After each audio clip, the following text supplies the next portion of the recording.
Hello everyone, welcome to the study plus classes. आज मैं आपके साथ प्रश्नावली प्रकरण पर चर्चा करूंगा। प्रश्नावली होती क्या है, प्रश्नावली बनती क्यों है और प्रश्नावली के प्रकार क्या हैं, प्रश्नावली के अभिलक्षण क्या हैं, एक उत्तम कोट की प्रश्नावली का निर्माण कैसे करें, एक उत्तम कोट की प्रश्नावली के लिए अर्हताएँ क्या होती हैं कि यानी कैसे लक्षण हो, कैसे गुण हो, एक प्रश्नावली जो आपने निर्मित की है कि उसे उत्तम कोट की प्रश्नावली के रूप में चिन्हित किया जाए। और इस प्रकरण को आपके साथ साझा इसलिए कर रहा हूँ क्योंकि एक प्रोजेक्ट निर्माण कार्य दिया गया है जो मानव शरीर के अंग एवं कार्य पर 20 प्रश्नों की प्रश्नावली का निर्माण करना है। तो क्यों इस प्रकार का प्रोजेक्ट दिया गया है उसके संदर्भ की भी चर्चा इसमें हम करेंगे। जैसा कि आप जानते हैं, प्रोजेक्ट कार्य होता ही है कि उसमें एक आपका ऑब्जेक्टिव है, एक उद्देश्य है जिसे छात्र या लर्नर स्वतंत्र और सहज वातावरण में उस उद्देश्य को हासिल करने के लिए ये कोई काम करता है पूरी सहजता और संलग्नता के साथ, तो प्रोजेक्ट के दायरे में आ जाता है। और प्रोजेक्ट ये जो प्रश्नावली निर्माण कार्य है इसमें उद्देश्य है क्या, इसकी चर्चा क्रमशः करते हैं। ठीक है, तो सबसे पहले ये देखें कि प्रश्नावली का अर्थ क्या है, प्रश्नावली शब्द का अर्थ क्या है। देखें, आप लोक जीवन में कई वली शब्द लग करके वली प्रत्यय लगे हुए कई शब्दों का आप इस्तेमाल करते रहते हैं, जैसे पत्रावली, दीपावली, कवितावली, इस तरह से कई शब्दों का आप डे टू डे लाइफ में प्रयोग में करते हुए आप पाते हैं। इनसे उस शब्द को, प्रश्नावली शब्द के अर्थ को मेल करिए और समझिए। वैसे आपको बता दें, वली जो शब्द है इसका अर्थ होता है रो, लाइन या सीरीज। रो यानी पंक्ति, कतार, और लाइन वो भी रेखा, और सीरीज श्रृंखला। जब आप जैसे दीपावली शब्द है तो दीपावली जो उत्सव है उसमें क्या करते हैं, दीपों की पंक्तियां सजा देते हैं, दीपों की कतारें लगा देते हैं, दीपों का एक श्रृंखला जैसा बना देते हैं, बहुत सुंदर लगता है, जगमग दीप जले। तो दीपावली जब बनती है तो वो दीपावली हो गई। ऐसे पत्रावली जब कहते हैं तो किसी एक विषय पर जो विविध पत्र आए हैं उन पत्रों का एक जो समुच्चय है वह पत्रावली कहलाता है। इसी तरह से कविता का भी एक सिलसिला जो किसी विषय प्रकरण से आबद्ध हैं उस पर कई कविताओं का एक जो समूह है वो कवितावली कहलाएगा। तो अब ये प्रश्नावली जो है वह भी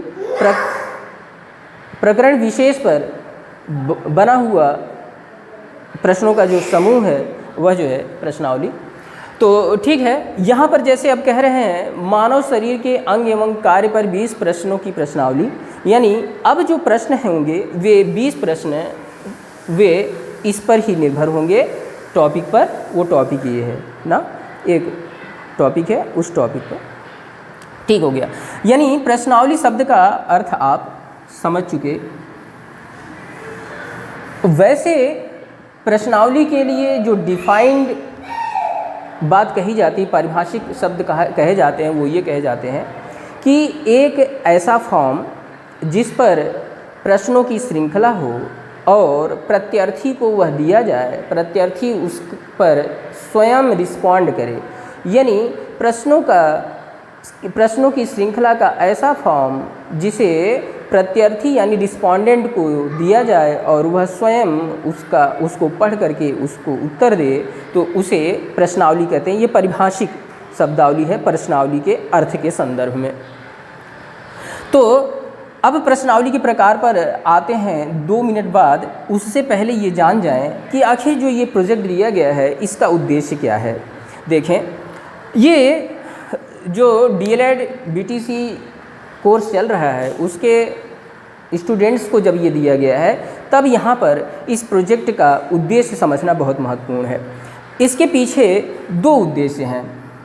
एक उद्देश्य तो यह है कि हमारे DLED के जो स्टूडेंट्स हैं या छात्राध्यापक हैं वे प्रश्नावली निर्माण की प्रक्रिया से अवगत हो जाएं। दूसरा उद्देश्य ये है कि वे प्रश्नावली के माध्यम से जो इवैल्यूएशन और असेसमेंट किया जाता है लर्नर्स का, उस प्रक्रिया से अवगत हो जाएं। प्रश्नावली बनती क्यों है? इवेल्युएट करने के लिए, एनालिसिस करने के लिए कि उस जो पाठ आपने पढ़ाया उसमें जो लर्नर हैं, जो स्टूडेंट्स हैं, उन्होंने उस पाठ को कितना ग्रहण किया और वे कहाँ पर ग्रहण नहीं कर पाए हैं, इसका आपको संज्ञान हो जाता है और उसके अकॉर्डिंग आप अपनी पाठ योजना को पुनर्निर्मित करते हैं। तो इस प्रकार से यह जो प्रोजेक्ट है यह हमारे छात्राध्यापकों को क्रिटिकल एनालिसिस और रीजनल इवेल्युएशन की तरफ एंड रीजनल इवेल्युएशन को सिखाना चाहता है। डीएलएड स्टूडेंट्स कल को समाज में अध्यापक के रूप में सेवा देंगे और उन्हें क्रिटिकल इवेल्युएशन करने का एक अच्छा ज्ञान होना चाहिए, ये पता। और प्रश्न निर्माण की प्रक्रिया के माध्यम से आप बहुत सारी चीज़ें सीखते हैं और प्रश्न निर्माण का पूरा जो प्रकरण है उससे पाठ का जो प्रकरण होता है वह भी बहुत अच्छी तरह से एक अध्यापक को या टीचर को स्पष्ट हो जाता है। इसलिए भी टीचर्स को प्रश्न निर्माण की प्रक्रिया में दक्ष होना आवश्यक है। तो ये उद्देश्य है इस प्रोजेक्ट का, इस उद्देश्य को जानना बहुत ज़रूरी है। ठीक है, तो आप इस प्रोजेक्ट का जो ऑब्जेक्टिव है वो आप समझ गए। तो यह बताने के पीछे एक कारण यह भी था कि जो प्रोजेक्ट है, प्रोजेक्ट का ऑब्जेक्टिव है, उससे तो आपको परिचित होना बहुत ज़रूरी है ना। तो ये जो 2-3 ऑब्जेक्टिव मैंने बताए उन ऑब्जेक्टिव को ध्यान में रख करके आप अपना काम करेंगे। अब देखें कि प्रश्नावली के प्रकार क्या होते हैं, कि किस प्रकार के प्रश्नावलियाँ होती हैं। चलिए प्रश्नावली के प्रकार को हम देखें।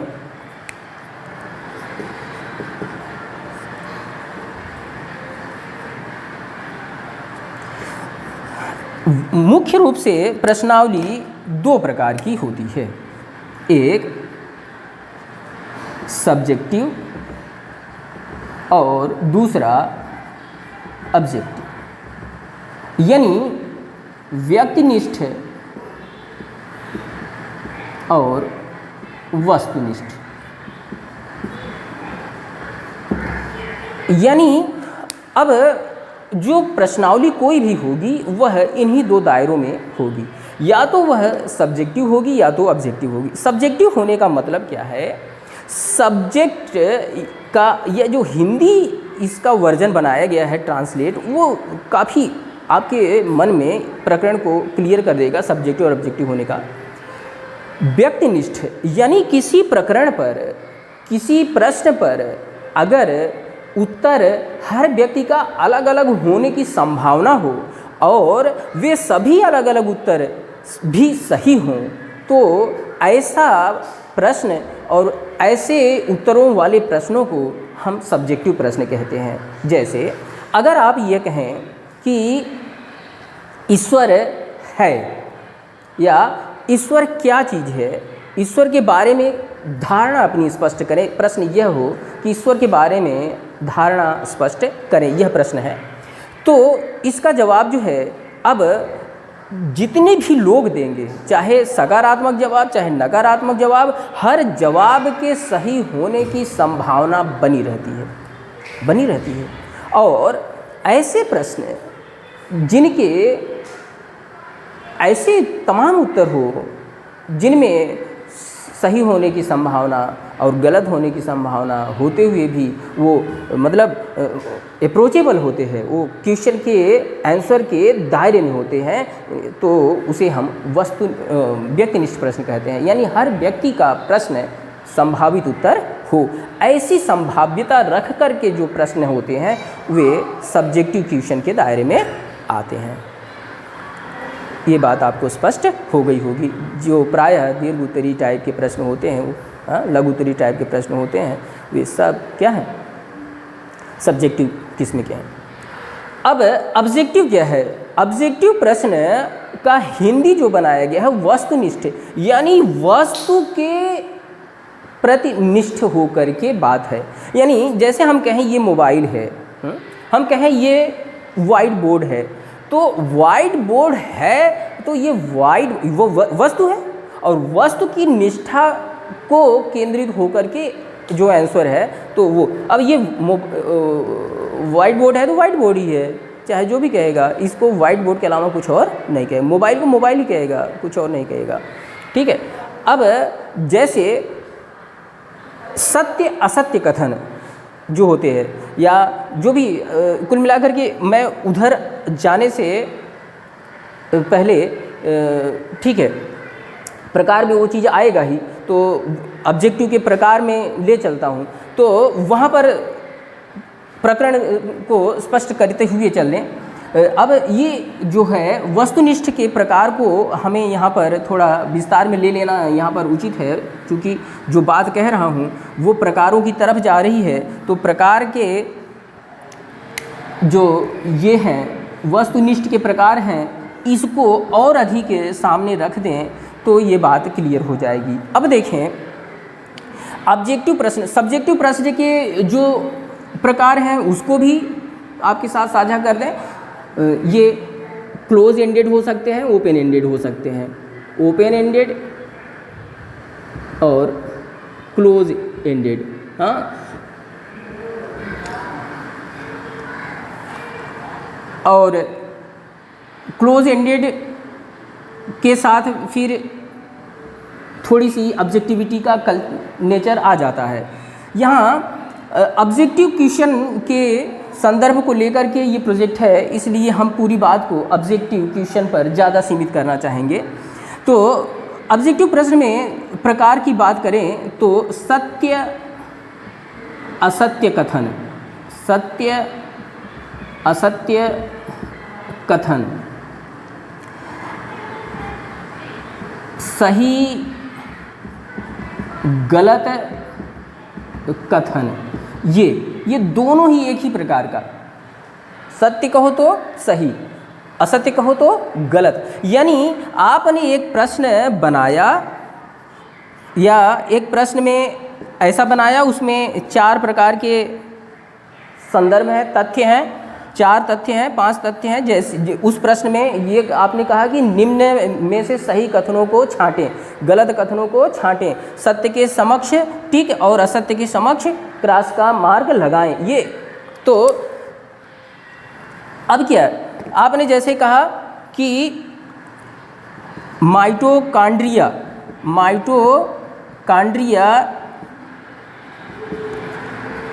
ऊतक है, मान लीजिए ये आपने जो है कि कथन बनाया, तो ये कथन क्या है, सत्य है कि असत्य है? तो ये कथन है आपका असत्य, असत्य आपने ब्रैकेट में लिख दिया असत्य। क्यों? क्योंकि माइटोकॉन्ड्रिया तो कोशिकांग है, ऊतक नहीं है। तो ऐसा कहने पर ये, और ये जो है क्या है, ये आंसर हर किसी के लिए यही है, इसके अलावा कोई ये आंसर हो नहीं सकता। यानी ऑब्जेक्टिव होने पर उसका और आंसर नहीं होता है, बस एक ही आंसर सब के लिए, चाहे वो जहाँ भी हो, है ना, और उसके अतिरिक्त आंसर गलत हो जाएगा, है ना। तो इसमें देखिए एक जो दूसरी बात आएगी वो क्या, सत्य असत्य, फिर बेस्ट आंसर टेस्ट। यानी अब कोई आपने प्रश्न दिया, उस प्रश्न में आपने 1 2 3 4 आपने जो है कि ऑप्शंस डाल दिए और उसमें कहा कि ये प्रश्न है, इस प्रश्न में जो बेस्ट आंसर है उसे छांटें, जो बेस्ट आंसर है। कभी कभी इस तरह के प्रश्नों में होता क्या है, जब कहा गया बेस्ट आंसर तो इसका अर्थ ये होता है कि जो 4 आंसर हैं उनमें कुछ जो आंसर है वो भी सही हो सकते हैं, जरूरी नहीं कि चारों सही हो, लेकिन अब 4 में से 2-3 सही हो सकते हैं, एक ही नहीं 2 सही हो सकते हैं, 3 सही हो सकते हैं, लेकिन अब जो बेस्ट सही है उसको वो कह रहा है। तो ऐसे प्रकार के ऑब्जेक्टिव प्रश्न को बेस्ट आंसर टेस्ट कहते हैं। ठीक है। और अब इसी तरह से एक है correct answer test. Correct answer test, अब ये है क्या, अब ये जो 4 प्रश्न आपने बनाए, इस 4 में से 3 गलत है, 1 सही है, और जो 1 सही है यानी करेक्ट है उसको चूज करना है। सॉरी। तो बेस्ट आंसर और करेक्ट आंसर टेस्ट ये ऑब्जेक्टिव ही है। यहाँ पर ये 2-3 और प्रकार बता रहा हूँ, उसके बाद मैं इस चीज़ को बहुविकल्पी होने का क्या अर्थ है, बहुविकल्पी होने का क्या अर्थ है, और इनमें ये जो प्रकार बता रहा हूँ क्या ये बहुविकल्पी हैं, ये भी क्लियर करूँगा। लेकिन पहले ये आ जाइए, बेस्ट आंसर हो गया, करेक्ट आंसर हो गया, जोड़े मिलाओ टेस्ट या matching test, matching answer test, ये भी एक प्रकार का ऑब्जेक्टिव क्वेश्चन है। अब इसमें ये करेक्ट समझ गए, करेक्ट और बेस्ट समझ गए। बेस्ट में 4 में से 2-3 या चारों ही सही हो सकते हैं, लेकिन जो सबसे सही है वह कह रहा है, और करेक्ट में केवल 1 ही सही है, बाकी गलत हैं। और जोड़े मिलाओ में क्या है, यहाँ पर और यहाँ पर जो है दे दिया, यहाँ 1 2 3 4 दे दिया, यहाँ पर A B C D दे दिया, और मान लीजिए प्रश्न कुछ इस प्रकार से इन्होंने निर्मित कर दिया। यहाँ बना दिया गोल्जी बॉडी, यहाँ लिख दिया गोल्जी बॉडी, यहाँ लिख दिया नेत्र, हाँ, यहाँ लिख दिया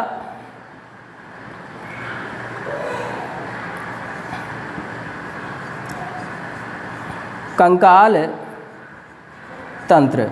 ठीक है, चलिए इतना पर ही बात को कर देते हैं, 3 वाला बना देते हैं, ज़्यादा लंबा अधिक समय चला जाएगा, इतने से ही आप प्रकरण को समझ जाएंगे।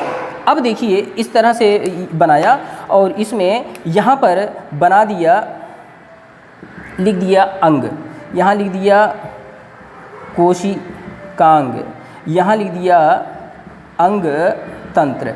अब इसको जो है जोड़े मिलाने को कह दिया, तो इसमें जोड़ा आप क्या सही मिलाएंगे, गोल्जी बॉडी जो है वो क्या है, कोशिकांग है, कंकाल तंत्र क्या है, एक अंग तंत्र है, नेत्र क्या है, नेत्र स्वयं में एक अंग है। तो ये जो है कि जोड़े मिलाओ हो गया, और जोड़े मिलाने के प्रकार से भी ऑब्जेक्टिव क्वेश्चन होते हैं।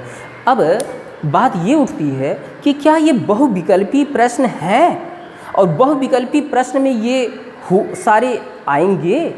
देखिए बहुविकल्पी का मतलब है कि विकल्प की बहुलता, और किसी भी प्रश्न के लिए अपेक्षित होता है उत्तर 1। जब किसी प्रश्न के 1 से अधिक उत्तर की संभावना छेड़ दी जाए, यानी विकल्प मौजूद कर दिए जाएं, तो वह प्रश्न स्वयं में बहुविकल्पी हो जाएगा। यानी अगर प्रश्न के साथ 1 से अधिक विकल्प दे दिए गए, उत्तर के विकल्प प्रस्तुत कर दिए गए कि हाँ या ना कह दिया, तो भी क्या हो गया, 2 विकल्प दे दिया, सही या गलत कह दिया तो भी 2 विकल्प दे दिया, यह प्रश्न जो है, ये कथन जो है वो सही अथवा गलत हो सकता है, आपको 2 विकल्प दे दिया, यानी वह भी सत्य और असत्य कथन वाला भी बहुविकल्पी है। फिल इन द गैप, अगर आप कहते हैं कि रिक्त स्थानों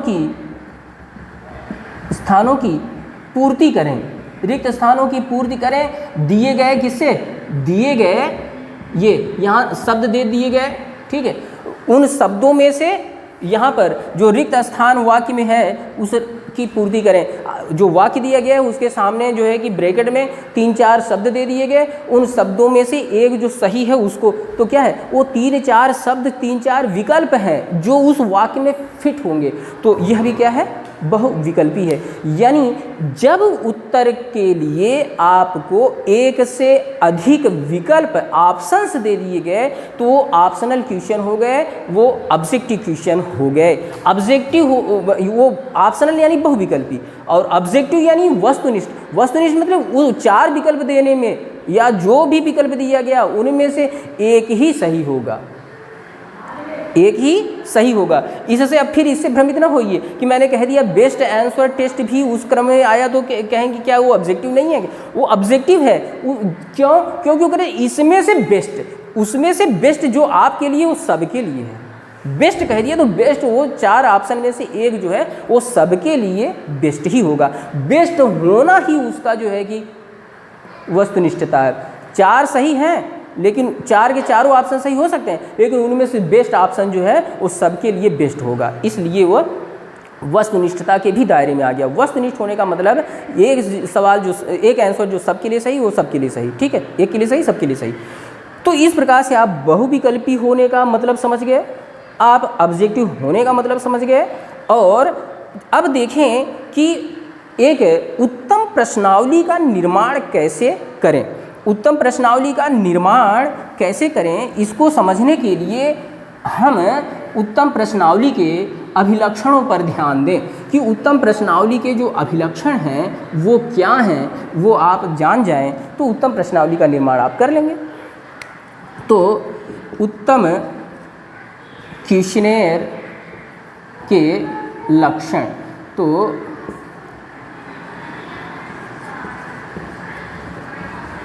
देखें, पहला तो इसका लक्षण ये है कि यह क्रमिक व्यवस्था में हो, क्रमिक व्यवस्था में हो। अब क्रमिक व्यवस्था का मतलब क्या है? क्रमिक व्यवस्था का मतलब ये है कि जो पाठ का, जिस पाठ पर आप ऑब्जेक्टिव सवाल बना रहे हैं उस पाठ का कुछ आदि है, कुछ अंत है, कुछ मध्य है। यानी कोई भी पाठ जहाँ से चाहे वहाँ से नहीं शुरू कर सकते हैं। पाठ को शुरू करने का एक सिलसिला होता है, शुरू से शुरू करेंगे और एक विस्तार में जाएंगे और एक अंत में जाएंगे। तो ये जो पाठ की प्रस्तुतिकरण है, पाठ का जो प्रस्तुतिकरण है उसको ध्यान में रखते हुए आपका प्रश्न निर्माण होना चाहिए, है ना। तो कोशिका से अगर बात शुरू हो रही है तो कोशिका के बाद ही ऊतक आएगा, ऊतक के बाद ही अंग आएगा, अंग के बाद ही अंग तंत्र आएगा और अंग तंत्र के बाद ही शरीर आएगा। यह जो है कि पाठ का सिलसिला है। अगर हम जो है कि कोशिका से शरीर तक के निर्माण की बात वाला कोई पाठ लिए हों तो उस पाठ का सिलसिला तो ये है। हमारे जो क्रमिक व्यवस्था की बात है वो क्रमिक व्यवस्था का मतलब ये है कि जब आप प्रश्न ऐसे किसी पाठ का कह रहे हैं तो उसमें जो पहला प्रश्न होना चाहिए वो कोशिका के संदर्भ का प्रश्न होना चाहिए। इस पर जितने प्रश्न बन सकते हो वो, फिर ऊतक पर प्रश्न आने चाहिए, फिर अंग पर आने चाहिए, फिर अंग तंत्र पर आने चाहिए, फिर शरीर पर प्रश्न आने चाहिए। प्रश्न का जो सिलसिला है वो एक क्रमिक व्यवस्था में हो जिस व्यवस्था में पाठ चलता है। क्रमिक व्यवस्था का अर्थ यह है। अच्छा, दूसरा लक्षण, ये जो लक्षण है वही प्रश्नावली निर्माण की विधि भी है। यानी जब आप प्रश्नावली निर्माण में आप जा रहे हों और इन लक्षणों का ध्यान रखते हुए प्रश्नावली को प्रस्तुत करेंगे तो आप निश्चित रूप से एक अच्छी प्रश्नावली बना लेंगे। दूसरा क्या है? एलोज पर आधारित हो। यानी एलोज यानी लर्निंग आउटकम, लर्निंग आउटकम्स पर आधारित हो, यानी सीखने के प्रतिफल पर आधारित हो। यानी प्रश्न ऐसे हों जो यह प्रमाणित करते हों कि इस प्रश्न से हम बच्चे की संप्राप्ति क्या है उसका अवगाहन कर लेंगे, उसका हम जजमेंट कर लेंगे कि हाँ बच्चे ने ये चीज़ सीख लिया है।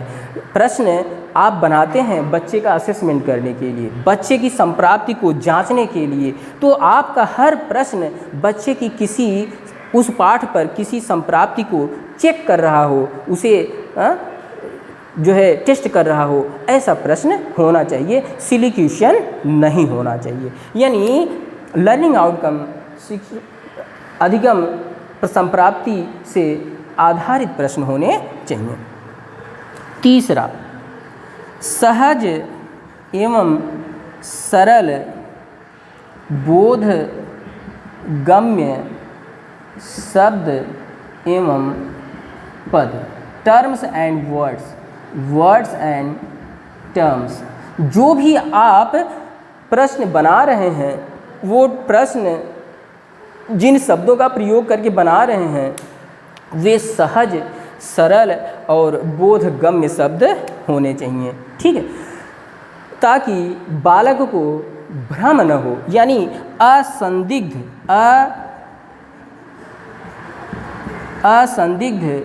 शब्दावली हो।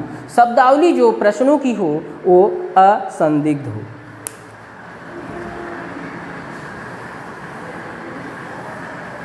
और जो आप पाठ बनाए हैं, जो प्रश्न बनाए हैं, वह अगर अगला वो सोचें तो संपूर्ण पाठ के बैलेंस में हो। जो पूरा पाठ है वह बैलेंस में आ जाए, यानी आपने पाठ के किसी सेक्शन पर अधिक फोकस करके प्रश्न बनाए, किसी सेक्शन पर कम फोकस करके प्रश्न बनाए, ऐसा न हो। बैलेंस्ड, यानी हम ये कहना चाह रहे हैं प्रश्नावली बैलेंस्ड होनी चाहिए, ठीक है। प्रश्नावली बैलेंस्ड होने के दो आयाम होते हैं। एक तो पूरे पाठ को वो बैलेंस करती हो, पूरे पाठ के साथ बैलेंस हो, उसके बाद सरल, कठिन और मध्यम दर्जे के, यानी कठिनता स्तर के साथ बैलेंस बना रहे हों। पूरे पाठ के साथ वो बैलेंस बना रहे हों, कठिनता स्तर के साथ वो बैलेंस बना रहे हों, यह भी जो है परिप्रेक्ष्य का ध्यान रखना चाहिए।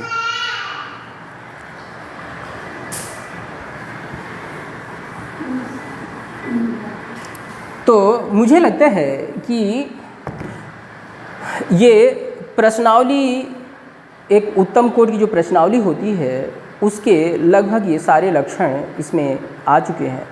और अगर आप इन लक्षणों का ध्यान रखते हुए आप जो है वो प्रश्न निर्माण करेंगे तो आपकी जो है वो प्रश्नावली अच्छी होगी। उसमें आप जितने ऑब्जेक्टिव टाइप के प्रश्न हैं, ऑब्जेक्टिव के जितने टाइप्स हैं, यानी जोड़े मिलाओ, सत्य असत्य, बेस्ट वाला, चाहे तो ये बेस्ट वाला प्रचलन में कम है, ये बता देना चाहता हूँ कि बेस्ट ऑफ द फॉलोइंग का आंसर वाले को बहुत अच्छी कोटि का ऑब्जेक्टिव प्रश्न नहीं माना जाता है, तो इससे आप चाहे तो बच सकते हैं। हाँ, करेक्ट, उसमें क्या है, ऐसे भी उसके प्रकृति का एक उसका दूसरा काउंटर तरीका जो है कि ऑब्जेक्टिव क्वेश्चन का ये आया है कि निम्न में से जो सत्य हैं उनको छांटें, निम्न में से जो सही ऑब्जेक्टिव्स हैं उनको छांटें। तो कभी कभी ए बी दोनों सही है, कभी कभी ए बी सी तीनों सही है, कभी कभी ए बी सी डी यानी उपरोक्त सभी सही है। ये जो बेस्ट ऑफ द आंसर्स वाली बात थी, उसका जो है ये काउंटर जो है निकाला गया है और ये जो है आप यूज कर सकते हैं, ठीक है। तो इस प्रकार से हमने आपको ऑब्जेक्टिव क्वेश्चंस के डिफरेंट टाइप्स बता दिए, उन टाइप्स को आप जो है कि इस्तेमाल करेंगे। हमने आपको बहुत सोच समझ करके वो तय किया कि उसके जो अभिलक्षण हैं उनको ध्यान में बता दें। एक चीज़ मुझे लगता है बची है, वो ये बता दें आपको कि ये प्रश्नावली जो है वो एडमिनिस्टर करने के, यानी कैसे प्रश्नावली को एडमिनिस्टर करते हैं, प्रशासित करते हैं। प्रश्नावली को प्रशासित करने